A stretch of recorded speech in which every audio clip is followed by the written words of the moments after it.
కాకినాడ నుంచి ఇలాగా కత్తిపూడి వెళ్ళే రూటు, ఇలాగ వస్తే కత్తిపూడి నుంచి ఇలా కాకినాడ వెళ్ళే రూటు, ఆ మధ్యలో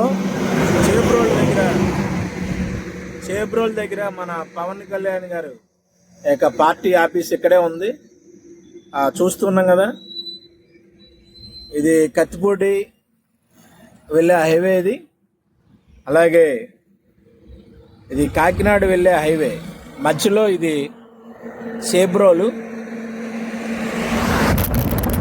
కత్తిపూడి పిఠాపురం వెళ్ళే మధ్యలో చేబ్రోలు దగ్గర జనసేన పార్టీ కార్యాలయం ఉంది.